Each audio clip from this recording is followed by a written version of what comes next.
You're watching The Breakfast Club. Morning, everybody. It's DJ Envy, Angela Yee, Charlamagne the God. We are The Breakfast Club. We got a special guest in the building, Dr. Rameck Hunt. Did I say that right? You did. All right. What's Welcome, up? brother. What's up, Envy? How you doing? How's everything? Angela, Charlamagne. What's up, my brother? What's good? How's everything? Good. Can't complain. Now, the reason why Rameck is here, Rameck is actually for real a personal friend of mine. I've known him since I was in high school, and he's one of the 3 doctors. So they wrote the book, The Pact. That was a New York Times bestseller. Yes, it was. Right. And we got a couple. Now, who of are the them. 3 doctors? I know, but let the people know. 3 doctors are myself, Dr. Rameck Hunt, myself, and then Dr. George Jenkins and Dr. Samson Davis. We came from Newark, New Jersey, Brick City, and we grew up in Newark, and we met. Well, actually, they met each other in 7th grade. I came along in 9th grade, so we went to 7th grade together. I came along in 9th grade, so junior high school together, college, medical school, and then we started a foundation. So we wrote a book, just talking about our lives growing up in Newark, single parent homes, a lot of, the same thing you would hear about any other brother growing up in Newark, and what we overcame, and we made a pact in high school to become doctors. And so we did that, and we wrote a book about it, and so it was a New York Times bestseller. We were on Oprah. She called us the role models of the world. So we've been out here plugging for almost 20 years. I've always been very intrigued by that because, coming from Newark, New Jersey, 3 dudes in high school could have been doing a whole lot of other stuff. And let's keep it other real, than when you making read a the pact book, about being doctors. You guys were doing a whole lot of other stuff because Rameck actually ended up going to jail for attempted murder.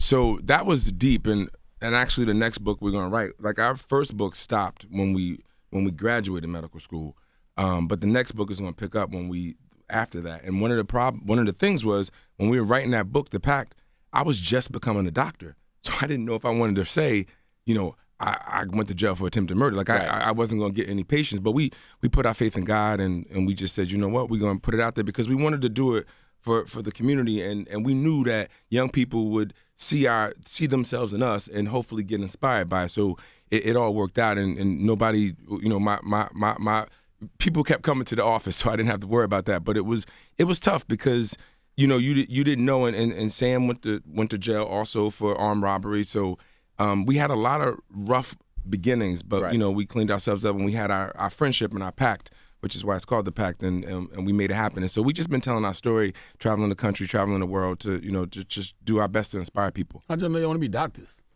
That was crazy because we was cutting class. And we had a substitute teacher. It was like the perfect storm. We had a substitute teacher, and they had a college fair going on. So they let you leave the class if they had a college fair. So we decided to go play basketball, but we were roaming the halls. Principal caught us, security guard caught us. So then they ended up making us go to the college fair, and it happened to be a recruiter talking about careers in medicine and dentistry at Seton Hall University, where we went to college. And George always wanted to be a dentist because he had gotten braces on his teeth when he was like 12, and that dentist would like quiz him when he was like talking about different teeth in the mouth, and it got George inquisitive because I didn't know what I wanted to be. Neither did Sam, and George was like, let's do it. And at 16, we was like, you know what, we're gonna do this together. And it's interesting that we talk about stepping out on faith a lot because when we decided to do this, we had no idea. We didn't have any money. We didn't have a lot of stuff, but we had our friendship. And when we went to that college recruiter, they could only accept 10 people, and they were supposed to. But it's the laws, which is statute, whatever you call those, right? Limitations. Yeah, it's over. So I don't care about it now. But they only could take 10 people from the whole state of New Jersey. So they were supposed to take one from like a different variety of schools. Parts, right. But our counselor was like, I can't take one and not take all 3. So you had to get fake addresses? No, she just did Let it slide. Wow. She just let it slide. So Isn't it amazing how one person can affect your life so much? I know. And that's why it's important that we do all the things that we do and everybody does in the community, whatever they can, to help out these kids. Because if they would have said, well, we could only take George, then you might not be sitting here. It would have changed everything. Because, What's your specialty in medicine? Can you let him finish the story? Yeah, wait, let's it would have changed everything because we really we helped each other become men. Like I taught George how to drive a stick shift. His first car he bought it. We paid, I don't know, it's like $700 on this Route 22 at this spot. and he couldn't drive it off the lot. All the used cars on Route 22, by the way. For real. Because stick shift is cheaper, right? Yeah, stick shift was absolutely. cheaper. So the night we was up at the college, and I was teaching him how to drive a stick shift, and like little things. Somebody else taught him how to tie a tie. We taught each other how to become men. Because you didn't have your fathers in your We didn't lives. have our fathers. I mean, one of our other books, we wrote 3 books together, but one of our other books is called The Bond, that talks about reconnecting with our fathers, where we actually interview our fathers in that book and go back and forth. But our friendship is what really allowed us to get to where we are today. And if she would have only took one of us, I mean, I could say now that, I would have been something, and I probably would have been, but I wouldn't be sitting here. I can Y'all tell you pushed that each for other. sure. Yeah, we had a lot of positive, like, peer pressure. Like, it's a lot of peer pressure that's out there, but we had a lot of positive peer pressure. Like, it was one of those things where, like, if I made it, I would have felt awkward if they didn't make it. So I'm gonna do my best to help them. And if they made you it, don't want them to feel awkward. exactly. Yeah. And if they made it, they would have felt awkward leaving me. So we literally was like, if we ain't all 3 making it, then we're not going. And so therefore we all 3 had to make it because we knew where our destination was. So you said one was a dentist, and that's why I asked, what Oh, medicine was your profession? Oh, so I'm internal medicine. I'm board certified in internal medicine and obesity medicine. And then I And that's do a lot actually of why we research. have Rameck here today, because when we were talking about obesity and problems with people being overweight, he texted me and gave me some information. And I was like, you know what? We talk a lot about people being overweight and different ways to motivate people, and the fact that sometimes being overweight is not necessarily just because you don't go to the gym and you eat too much. Did you There's text her when other you heard reasons Charlamagne? for it. Yeah. It is Real what quick, what's the happened. other dentist? The other one's a dentist. He's a professor at Columbia here in two New York. dentists in internal No, medicine? one is an ER doctor. ER doctor. in New Sam, Jersey. and Sam actually has a book about living and dying in Brick City. because he actually works at the hospital he was born in. Yeah, in ER. yeah. And he got another book coming out in 2 weeks, actually. So you heard Charlamagne talking about fat people and obese people. Yeah, I did. So I text because, like, I get it that, you want people to be healthy, and I get that. But I was just texting her, like, well, we got to be careful because, like, if we fat shame people and we make people think that it's their fault and it's all about them, it really goes against what the new science is. And there's a lot of new science that most physicians don't know anything about. What's the bullshit they feeding them now to make them not go to the gym and eat right? Tell me. No. So there's a lot of 80-20 rules in weight management. And one is 80% of weight loss is diet and 20% is exercise. Obviously, you want that 20%, but most of it is diet. Mm-hmm. And what we don't realize, there's a lot of set points in your life, in our bodies. So you have a set point for your pH. So your pH is 7.40. You got a set point for your body temperature is 98.6. You also have a set point for weight. And people don't realize that there's a set point for weight. And when you start to lose weight, your body wants to get you back to what it perceives as normal. So if your set point is here, it's like a thermostat. When you do this, your body is going to do whatever it can to get you back to your set point. And you ever wonder why when people lose weight, when they regain it right back to the weight that they started? Like, why didn't they? Set point. Yeah, why didn't they go halfway? Why didn't they? Why did they go right back to the point where they were and settle down? And it's because of the set point. And we know, the good thing is we know why or what controls that set point. So we know, so there's hormones in your gut called ghrelin that controls your hunger. Ghrelin is your hunger hormone. I actually brought you guys a picture of ghrelin so you guys can see. Sounds like a scary character. I know. I call it the gremlin, but I brought all of you a picture of ghrelin so you can see what it is. So ghrelin is at the top, and I'll give one. and then Thank you. And so with ghrelin, so your body can't make you grab a Big Mac once you lose weight, but what it can do is make you hungry and make you crave. And so when the ghrelin goes, so what happens is when you lose weight, the ghrelin goes up tenfold. And those hormones at the bottom, something called, all those numbers, letters, GLP-1, PYY, they actually drop down to 0. So we've done studies to show that they drop down to 0. So you have tenfold hunger and no what we call satiation. So none of the hormones that make you satisfied. And a good explanation of that is one more thing I'm gonna give you, is about bariatric surgery. The reason bariatric surgery works is not because you make the stomach smaller. The reason bariatric What surgery? Explain that surgery. Bariatric surgery is like gastric bypass. Like the, Is it Now like when they listen, stay on your stomach? now if people in the hood can't even afford to eat right, how they gonna afford gastric bypass? People surgery? go to different countries to get the plastic surgery. So they're people that afford these things. So We In gotta fact, stop this stuff, is man. that surgery good though? So it is good for the appropriate person. I think the Does medical insurance cover that? most insurances cover the bariatric surgery. Most gastric people don't have bypass. insurance. But so that's why I think the medical approach is the best. But not to go too fast. But the thing is, the reason I'm telling you that these hormones work is because there are 3 types of those surgeries. One is the lap band, when you put the band around it. 2 is the sleeve, where you just cut the stomach 80% of it, and 3 is what we know as the gastric bypass, where you actually cut the stomach and like do like a plumbing job on it. The lap band, the one that makes your stomach the smallest, is the least effective. Like, so size doesn't matter, at least not in gastric bypass. It's the hormones. It's the hormones. The reason that these surgeries work is because when you cut out 80% of the stomach, I showed you guys before, you cut out 80% of ghrelin. So when you see those people the next day after they've had surgery, and you ask them if they want to eat, they don't have anything in their stomach. Because they're like, no, because they don't have that thing hitting them like, eat. It's cut out. Give me your head hard, But man. Brother Rameck, That sounded great. You gotta pause. Brother Rameck, we can't just jump to surgery. No, and that's why, and exactly. So that's why medical therapy is the best thing to do. So at least initially. But can you drink with the band?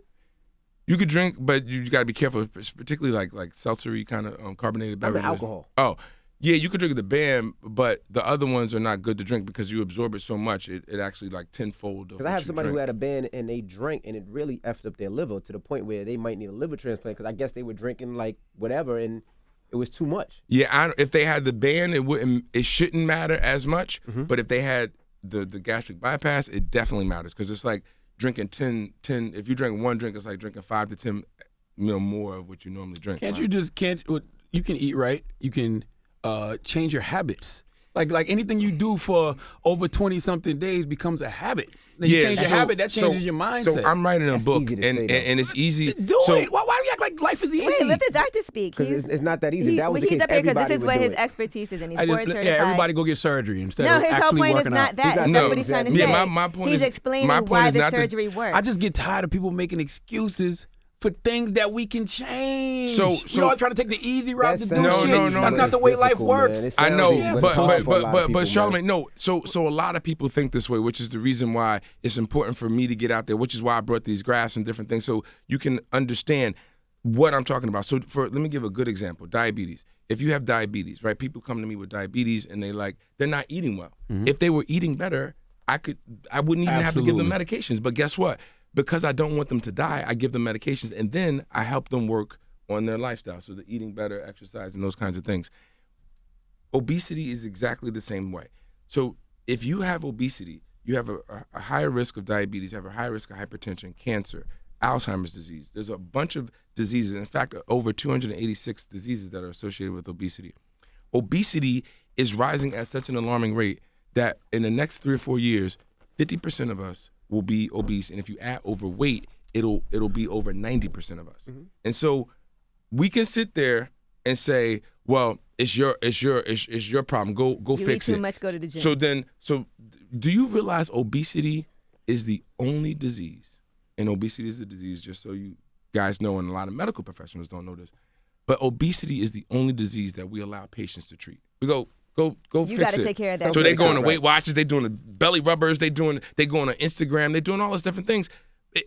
And this is why obesity is rising at such an alarming rate. Like if you look at these numbers. What causes obesity? So obesity is caused mainly by an increased rise of insulin, and insulin is caused by increased rise or eating too many carbohydrates and refined. Eating too much. No, not eating too much. Actually, not eating too much. Eating too much. It is eating too much of the wrong The wrong foods. stuff. Yes. But so how do you control it? So once you get to that set point, what Charlamagne is saying, from what I'm hearing, is that you need to have willpower. And so obesity is not a willpower disease, because if you rely on willpower, you will fail. And this is why 80% of people who lose weight regain it, because you can't willpower your way for the better parts of a year, the better parts of 2 years. These hormones that I was telling you about, What's it called? Ghrelin. Ghrelin. Yeah. Okay. I think of it like a gremlin, but it's called ghrelin. These hormones that I'm talking about, they actually stay elevated for the better. So one study showed in the New England Journal of Medicine showed that they stay elevated for at least a year. And most of us in the field think it stays elevated at least 2 to 3 years. So what you're telling me is that every day I have to willpower my way, every day. To not eat that, to not eat this, every day. Then the next day I got to, and I got to do that for 365 days, probably 2 to 3 years. You do agree life is about choices, right? I do agree life is about choices, but it is difficult to make that choice. So it's different than for drugs. different people. It's different than drugs, right? So for drugs, if I have a drug addiction, I just stay away from the drug. You can't stay away from food. You have to eat But we food. know things are difficult. It was difficult for you to make the choice to say, you know what, I want to get out of Newark and go to medical school. Everything is difficult. Nobody But it's said more it's going to be difficult for easy. some people than others. And I is- think that's why it's a lot easier for people who don't have these issues to say it's easy, just don't eat much. And it's a lot harder for other people that have higher levels of the ghrelin. Exactly. And that's what I was going to say. What Angela's saying is absolutely correct. So why is it that, so we know that obesity causes disease. Mm-hmm. So why can't we help treat? So I tell people all the time, and they be like, don't give me a medicine for cholesterol. Don't give me a medicine for diabetes. Let me work on lifestyle. And then they come back 3 months and they're But they really don't want to work on lifestyle. Yeah. I mean, it's easy to say, but it's harder to do. Oh, I just for said sure. that. But, I so, said no, that. you didn't say Yes, I you didn't did. say it's harder to do.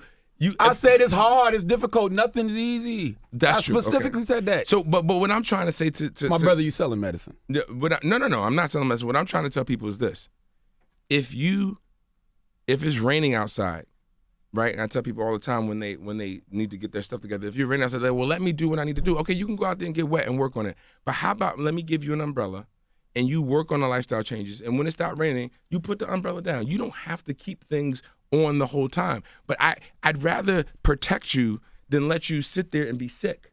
Like, so when you, if I can treat you and get your weight down, I can save you from a lot of diseases that will kill you.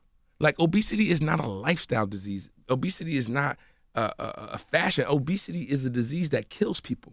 And so because obesity causes blood clots. Obesity causes a lot of things that, for instance, if you are a woman who is obese, you have and you have breast cancer. First of all, you have higher levels of insulin receptors on your breast tissue, which is, again, like I said, one of the causes of obesity. And you have 10 times many receptors on your breast for breast cancer, and that increases your risk of dying from breast cancer, and it increases your risk of developing breast cancer. And so the point is, if you have obesity, it increases your risk of a lot of different things that will kill you. And so the point is, we need to get obesity down, because we're not actually our generation is not getting older. We're dying sooner, and it's directly because of obesity, not because. And you're right, it has a lot to do with lifestyle. But the point is, if we can help somebody control it until they, because the medicines that we so give. You're saying putting them, this goes against everything y'all holistic doctors say too, but so put them on medicine first to help them lose weight? That don't sound right, doc. That really sounds like putting you them on peddling medicine first, help them lose before what though? Because we always got to say we got before just actually trying a diet. No. They They should always try diet first. Okay. They should See, always try diet this first. is my problem. And this exercise. And this is where I'm kind of caught in a crazy place, right? We all could have been crackheads here, right?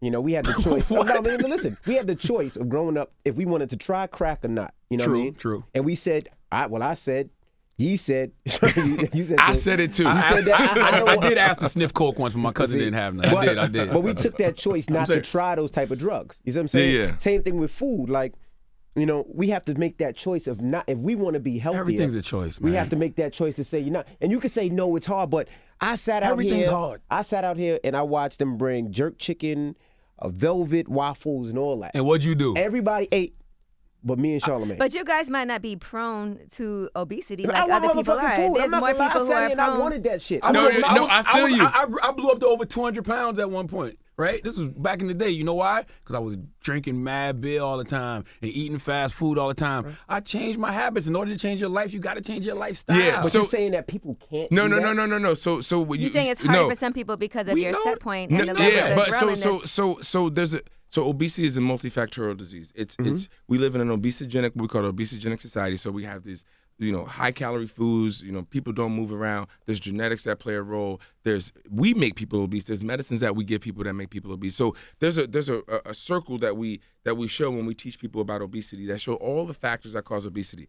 And one of the things about obesity, so you're right, Envy, that that you make choices so you won't become obese. So I'm not talking about becoming obese. You're talking about if you're already I'm talking obese. about if you're already But obese. how did you get But you had to get there. You had to get there, right? So you live in a society that that promotes A lot that of kind of them are stuff. And there. so once you get, so if I can teach people before they get there, right? If I can teach, so do you know that if a woman who is pregnant eats really bad food, particularly carbohydrates, kids take a while before they can develop fat cells.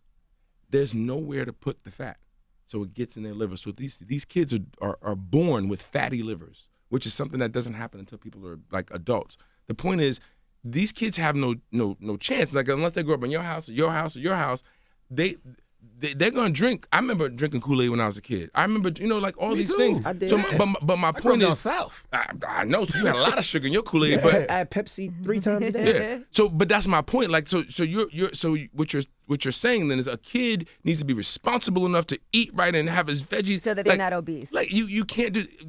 Obesity is not starting in adulthood right now. Obesity is starting in childhood. Right, but it's also due to the parents. Like, yeah, but like That's like, my But- point. and we for- also but talk that everybody kids doesn't never have went parents. outside. They play video games all day. I make my kids go play basketball. I But make that's them go you. jump But on a that's not trampoline. everybody's That's parents. exactly. I'm And- talking about fat adults. Yeah, but- When you know better, you do better. But you one- might but- have started off as a fat kid that turns into a Yeah, fat adult. But my point Okay, is, once so you are stop obese, eating, change your diet. but once you're obese, it is a different ball game.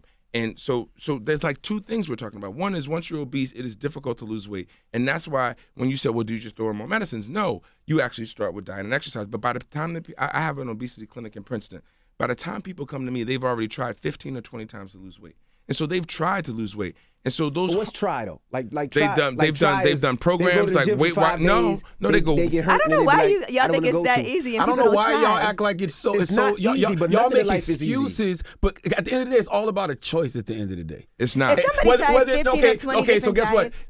I got to make a choice to even come see you. Yeah. To even get the medicine at night. That's Or true. I got to make a choice to eat right. I got to make a choice to get to the gym. It's all a choice. Y'all are pointing the finger at everything except for people. People got to have accountability No, for he's their saying own that bodies. that's not the only. But that's not the only thing, and thing. what That's what not I'm all. really saying is that If it was people that have easy, people everybody have would thin. people have hunger and craving. So the biggest losers, right? So they lost a bunch of weight. They made a choice to lose weight. They did it primarily through exercise, which is the problem. What was the problem for that?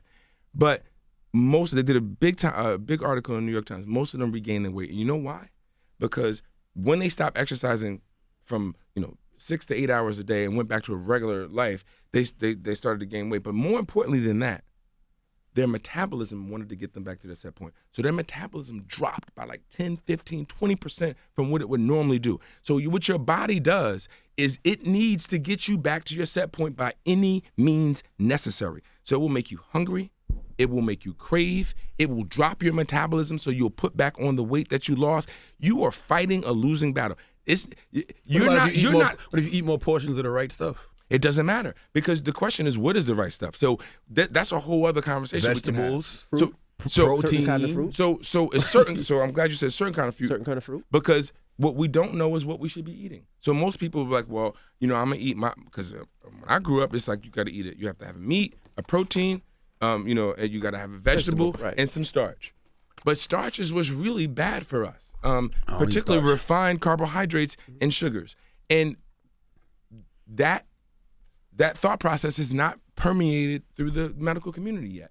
And so we still tell people it's okay to eat rice and it's okay to eat, these kinds of things. And it's not. So bread, rice, pasta, potatoes, these things are what is really causing the obesity epidemic in America. And if you look at, I just did a grand rounds for a bunch of physicians teaching them about obesity. If you look at what we eat, Charlamagne, we actually don't eat more than we've been eating for the last 15, 20 years. We eat more than we ate in 1970. We eat about 200, 250 more calories than we ate in 1970s. Once we started the low-fat craze, we actually increased our carbohydrates. But over the last 20 years, if you look at the CDC data, we've eaten about the same 2,300 calories a day. Why then is obesity rising like I'm showing you guys? It's not because you're eating more. We are not eating more. It is because of the types of food we're eating. And it's not because, and You it's know not. that, though. No. But let me finish. It's not because we're eating more of the wrong food. So I'm saying we're eating more refined sugars and Junk and carbohydrates. We're not even eating more of that. I think it's the easy way out, though. Like, you look at things, and I don't agree with the way Charlamagne goes so hard, but I do agree with what he says. I think it's a choice. Like, that's like telling my son, hey, you could play basketball, you could be LeBron James. No. You got to work hard to be that. You got to put the time in and the effort in. That's like telling anybody out there, you know what, you could be on radio and do it. Yes, you can if you work towards it. You can lose weight. Yes, you can if you work towards it, but nothing's gonna come easy. Like, it's gonna be hard. It's gonna be sacrifices, agree. and we all took They sacrifices. want it easy, to though. be Yeah, here. but what people don't realize is like, so I'm talking about working on diet and exercise, but the point is, the medications that we use to treat obesity, they don't change your diet and they don't change your lifestyle. Like, they don't make you choose right choices. What's the point? Thank you, that's my point. All they do is take away the nagging cravings and hunger that you get every day, all You gotta day. stop doing that, man. Jesus Christ. No, but what I'm saying, because I'm trying to get the point across, they don't do that. You still have to do the lifestyle choices. You still have to. So we teach them how to eat right. Okay. But you. But so- so what you're saying is once you don't have those elevated levels of cravings, then you can make better decisions. Exactly. Is that I just medicine got a good for you, problem though? with putting people Yeah, on is medicine that for medicine everything. good for you, though? The But I medicine. think you're saying if it's to save someone's life, like when you watch shows like My 600-Pound Life, those Exactly. people need to be on medication. Yeah, but they it's not like 600 you can just tell pounds. them eat better and go to the gym. They 600 pounds. They need the surgeries and all of that stuff Yeah. like that. Not a person that's 30, 40 pounds overweight. No. If you're It's only a not couple saying. pounds overweight, That's not I obesity. wouldn't exactly. I wouldn't suggest you take a medicine. I would suggest you continue to work on diet mostly and then exercise. But if you are dangerous, what we used to call morbidly obese, like you have medical problems because of your obesity, we should fix that. We don't want you to die early. So you're a fat doctor, right? So what would you fat suggest? doctor? Well, you know what I mean. What would you I suggest? practice obesity medicine. Obesity medicine. Uh-huh. You help people that are overweight. What would you suggest? Let's go through a normal day of eating. What would you suggest people? Like, people are listening right now. And people hate Absolutely. when you talk about it. They like when you say, this is what you should do. Got what it. should they eat for breakfast? So in general, they should eat a low carbohydrate diet. So for breakfast, like for instance, I would eat 2 scrambled eggs with some cheese and some sautéed spinach, maybe a sausage. I try to stay away from processed See, that's the meats. problem. I do people- egg whites, no cheese. People hear with so spinach. many different things. You know, people say here cheese is bad, but you saying eat cheese. I don't Yeah, do that's dairy. why I'm writing a book to be very, very clear. Now, you don't have to do dairy. You don't have to, because some people are lactose intolerant. But I'm not lactose intolerant, and I like cheese. That's his- And it has protein in it, and it's filling because, again, I need to keep my ghrelin levels Egg down. whites, cheese, and a sausage. I eat a whole egg. You do not have to take the yolk out of egg. The cholesterol that you eat is not bad for you as long as you keep your carbohydrates down. No bread. There's pork manna. Pork, turkey, chicken. You don't I care. I personally don't eat pork, but if you like pork, it's fine. Pork is killing people. It's been killing people for years. Like, we know pork is no good. First of all, I grew up Muslim, so I would agree with you just for that. But the truth is that the only thing that pork does, as far as from a medical perspective, is it can cause a parasitic disease that can give you a parasite. So that is true. But otherwise, pork doesn't do anything different Worse from you than than seafood any and other chicken any other meat. All right, so then my breakfast is the eggs and some sautéed spinach and maybe a sausage. I might have So what some time do you have almonds, and that's around like 7 before I start work, like 7:30. Then you have your next meal. And then I have my next meal at lunch. But in between, again, your ghrelin levels go up. Like the closer and closer you get to lunch, the higher your ghrelin levels get. And when your ghrelin levels get high, it activates your craving center. And then when they're high, you might go to the cafeteria and you see those fries, you want to eat them. So I don't want my ghrelin to be high. So I actually eat some almonds or maybe a protein shake or something to keep in between, so that when I go to lunch, I'll go to the Make a carving smarter station. decision. So every 3 hours you eat something. Thereabouts, yeah. And then so lunch, what do you eat for lunch? So lunch, they'll have the turkey. I might have some gravy on it, and then I like Brussels sprouts. So if they have Brussels sprouts or some sort of green veggie, I'll eat. And then once in a while, I'll eat a salad. And like I lost 30, 40 pounds in the last 2 years. And so again, I get these cravings, but I know how to treat them with food. So I might go back downstairs and get a second lunch, because my calories are high, but I don't eat sugars and refined carbohydrates, so I don't gain weight. So I'll go back and get a second lunch if I'm high, or if I feel hungry. The other thing that raises your ghrelin levels if you don't get a good night's sleep. So people who have sleep apnea, all these things raise your ghrelin levels, stress, a lot of different things. So what do you do for dinner? And dinner, same thing. I'll have lamb chop, or I'll have salmon, or I have and then I'll have a green veggie, and I just drink water. Should you eat your biggest meal at dinner? Because some people say you eat your biggest meal at lunch At breakfast. or at breakfast. So there's a lot of studies done on that, and it depends on. Well, you shouldn't eat late in general. So intermittent fasting is something that's really big, and people do. Yeah, everybody's been doing Yeah, that. and so the reason intermittent fasting works is basically it's a to me at least, and people would disagree, but it's a different version of a low carb diet, because basically what you're doing, the way you lose weight is you don't ingest carbohydrates in general, And so therefore your body must release the energy from fat cells, and that's how you lose weight. So that's why when you fast, you're not eating anything, Right. and I just not did even the fast. carbohydrates. So you need to get the energy from those stored fat cells. And so to answer your question, Envy, we recommend not to eat late, because we know that if you eat late, that the same food that you eat, let's say if you ate at noon and you eat that same meal at 8, 9 o'clock, it raises your insulin levels almost twice as much as it would if you ate it at noon. So the exact same meal. So therefore, you basically, what that translates to is that it's actually putting more fat into storage. And we actually are, we as a human race, we are a good storer of energy. The reason that we're here is because that genetically we are good storers of energy. Back in the caveman days, when the winter came, you had to hibernate, so you had to stockpile as much food as you could. And the only people that survived were the people that had extra fat on their bodies, because like either your food was spoiled, you wouldn't save enough, and so the skinny people died. And so it actually was a good thing to be able to have extra fat in your body. And now we're such good stores of energy that like you can literally gain fat infinitely. Like you can, that's why they have my 600-pound life, because you could literally gain fat infinitely if it wouldn't kill you first, like it causes heart failure and things. And so we need to understand the physiology of obesity and how you treat it. And we shouldn't fat shame, because it really is not a willpower disease. It's not the person's fault, in the sense that if we're asking somebody to, sure, you can willpower your way for a couple of days, for maybe a couple of weeks, maybe for a month. But if we're asking people to willpower their way for 2-3 years every single day and act like nothing else is going on in their lives, that's setting them up for failure. Why not help them at least block some of your body is doing it. Your body is saying, you know what? I need to get you back to 290 pounds, so I'm going to increase your ghrelin and lower your GLP-1 levels. That's one of the hormones in your body. And so that you won't be able to resist eating the wrong foods. And all I'm saying is you block those things, allow the person to eat, because they still have to make that choice. The point is, they still, like, I for instance, I'll give a patient a medicine and they still eating bad. And they ask me why they not losing weight. Like, because you're still eating the wrong way. Like, the medicines only help you with hunger and cravings. There are some new medicines actually that they work on that actually help you literally burn fat, not the stuff you see on TV. But can't hunger and cravings be changed by changing your diet? Like everything. So yeah. So why get people sprung out on? It sounds like you're peddling medicine. And no. I just think that's like. But I think this is for people who are obese, not just for a regular. I think y'all not on the same page. Are you talking about? You're talking because about obesity. when I talk about fat people, I'm talking about people that are 30, 40, 50 pounds overweight. You talking about 600-pound people. Like, I'm not talking about that. That's why I'm like, why would a person that's 40, 50 pounds overweight get gastric bypass or medicine? 50 pounds is getting up there, but 20, 30 pounds, you're right. You should work on diet and exercise, but you still need to know how to do it. Doesn't mean that the ghrelin still affects me, but I know how to use food. I know how to use protein to get rid of hunger and craving. So what they should do is use food. And I know how to use fat because it's satiating. So avocados, nuts, and all those different things, and olive oils.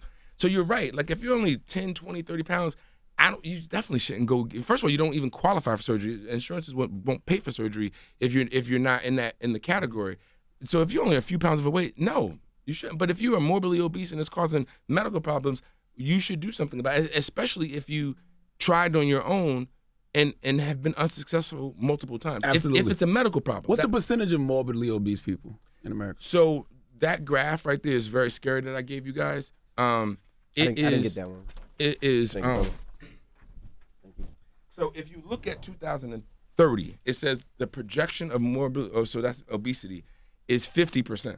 Yikes! Right, of all Americans. So that's what we're headed to. It's scarier than that, because if you add overweight, which is what Charlamagne's talking about, just a couple pounds, it'll be 90%.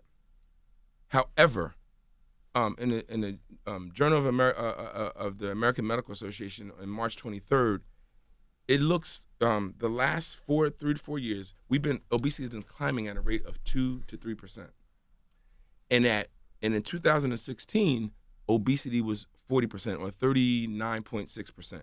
So basically 40%. So we keep climbing at 2% a year. We're going to get to that 50% by 2021, Yikes. which is 3 years.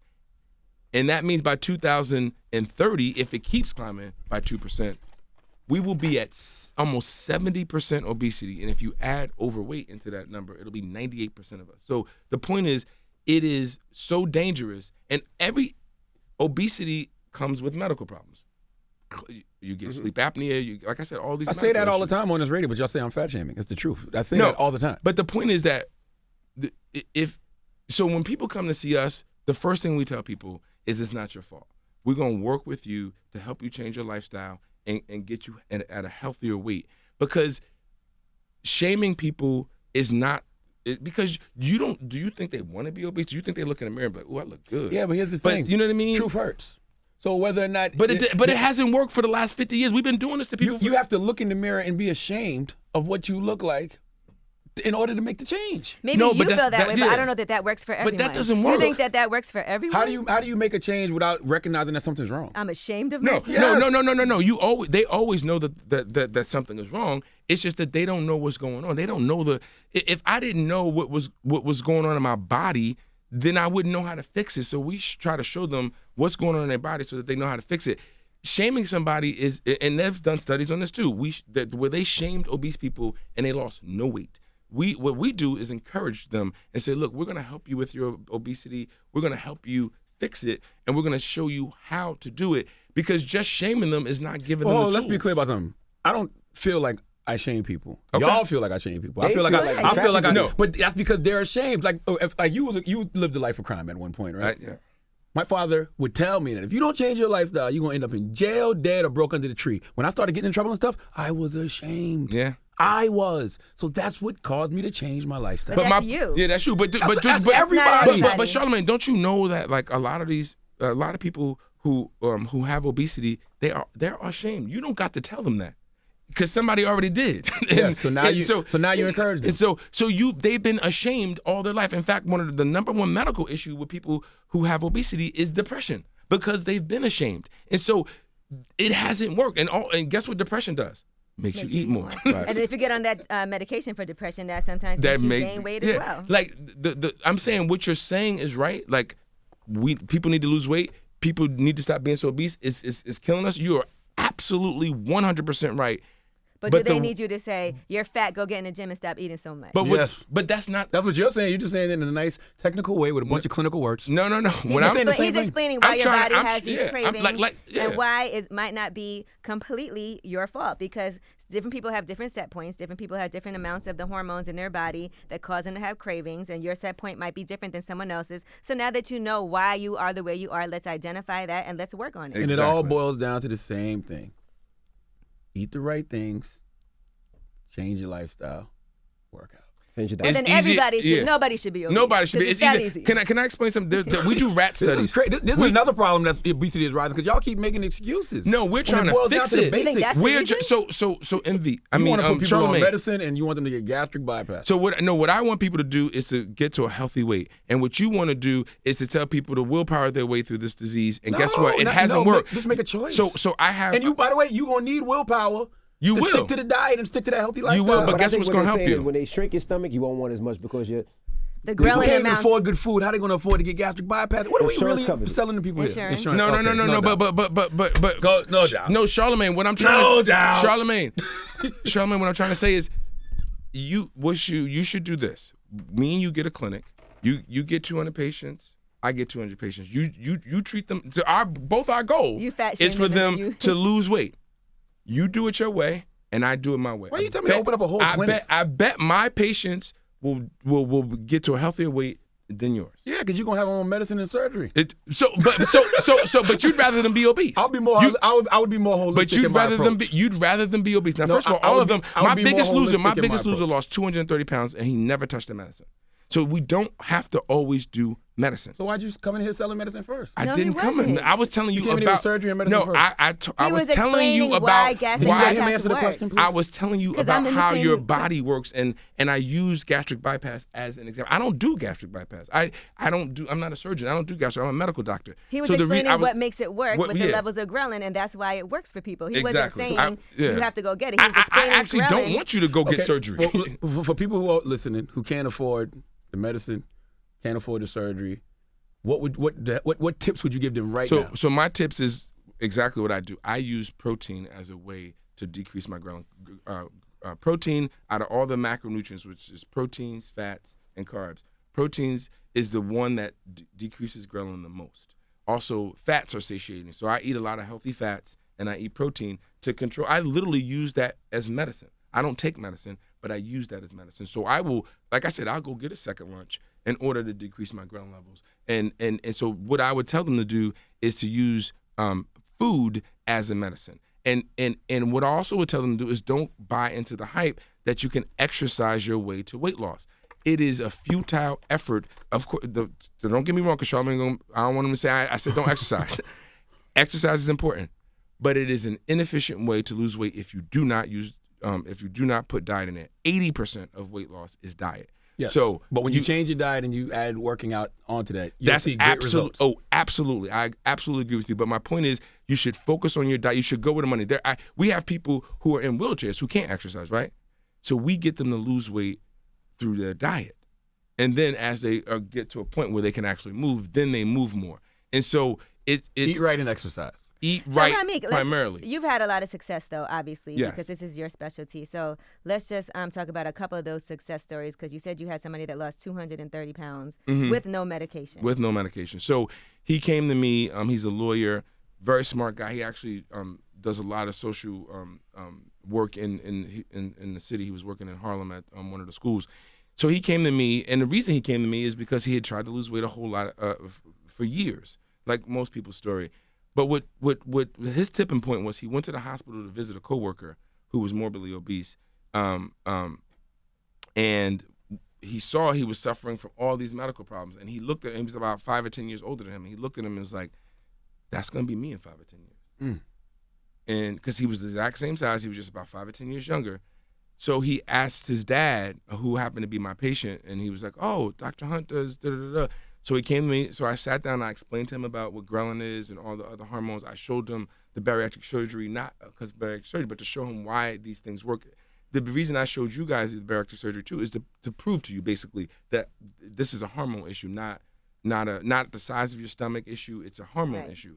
And so I explained to him how it worked and how he can use food as a way. He said, "You know what, Doc, if you tell me I can do this without medicines, I want to try without medicines." And so that's what we did. The first thing he did, he had less than 1,000 steps a day.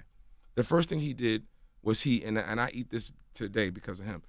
He went to Subway and got a double chicken chop salad. He changed his lunch. I love those. That's Subway. Yeah, me too. Man. And I didn't know about it until he did. And then he started to walk to Subway for lunch instead of drive.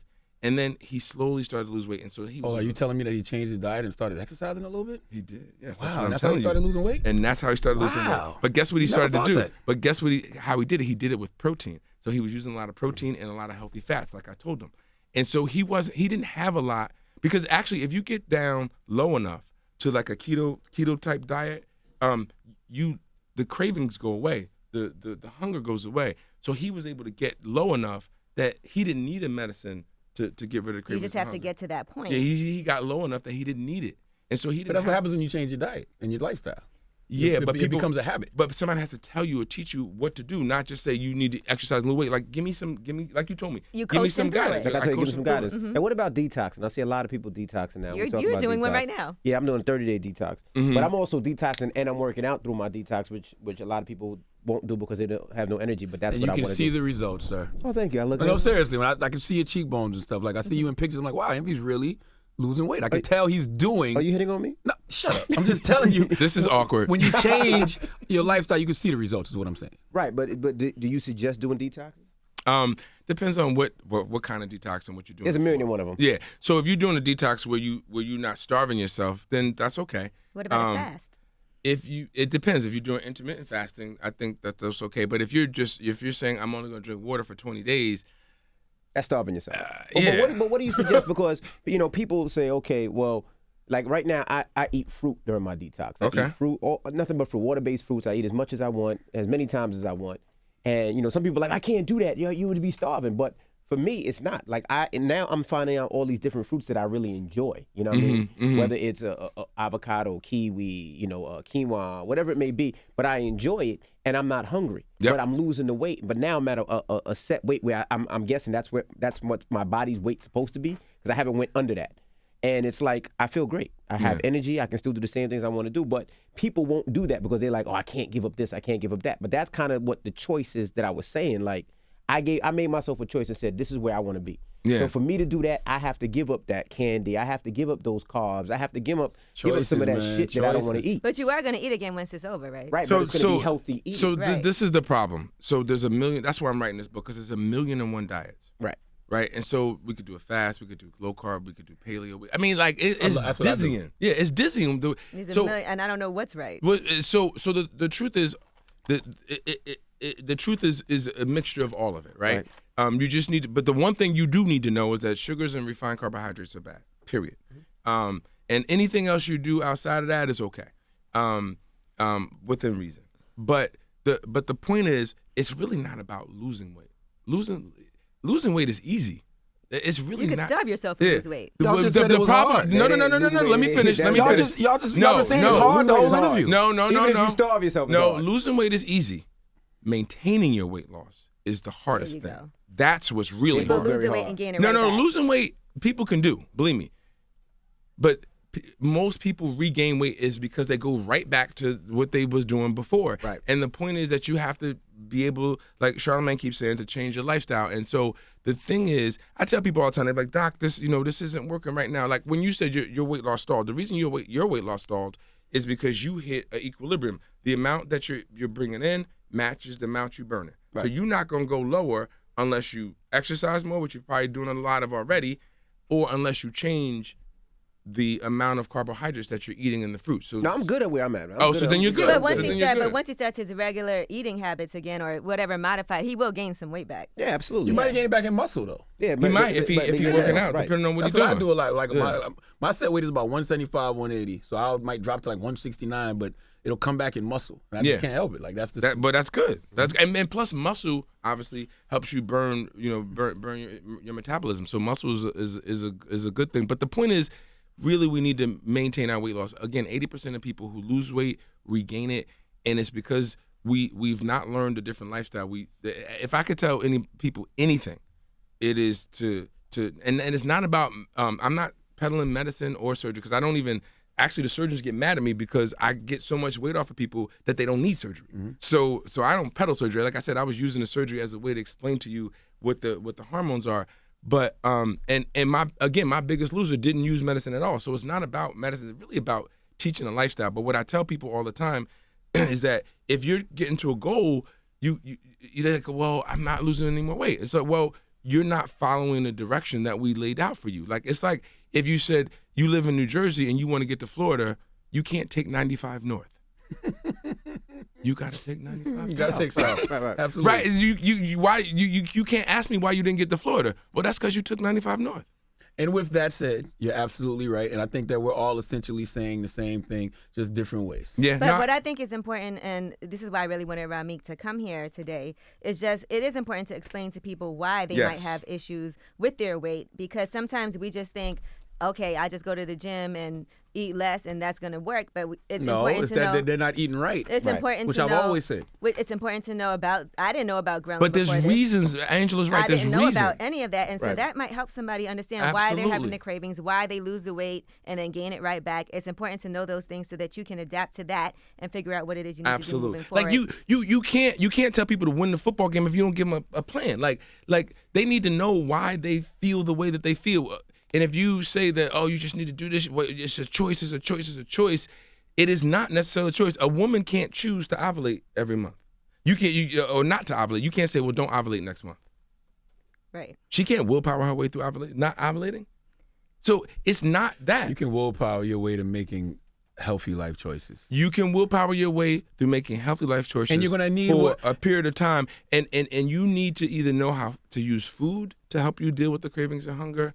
And if it's really crazy, sometimes you need medications because, again, your metabolism drops. Your body, my whole point is this, your body fights against you to get you back to your set point. And if you know how to utilize food to counteract that, or if you need medications, which some people do, everybody's not exactly the same, that is okay because the goal is to get you to a healthy weight. So if I have a clinic and you have a clinic, Charlamagne, the goal is to get them to a healthy weight, not to just say, go exercise and less. eat better.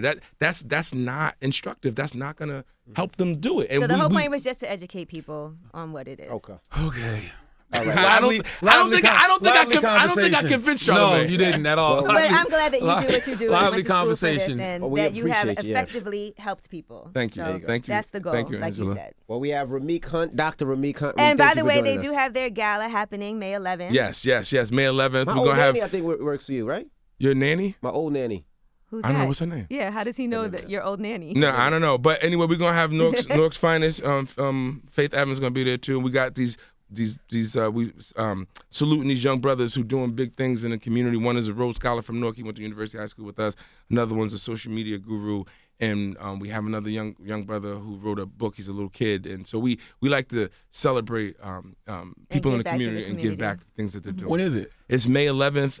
It's at the Renaissance Woodbridge Hotel on Route 1 in Island, New Jersey. So if you you can go on social media at 3doctors.com. All social media, 3doctors.com. And you got to spell the word 3 out. 3doctors.com. That's how they get tickets? That's how you get tickets. That's how you get our books, whatever you need. Okay. All right. Well, it's the Breakfast Club. Good morning. Thanks for having me, guys.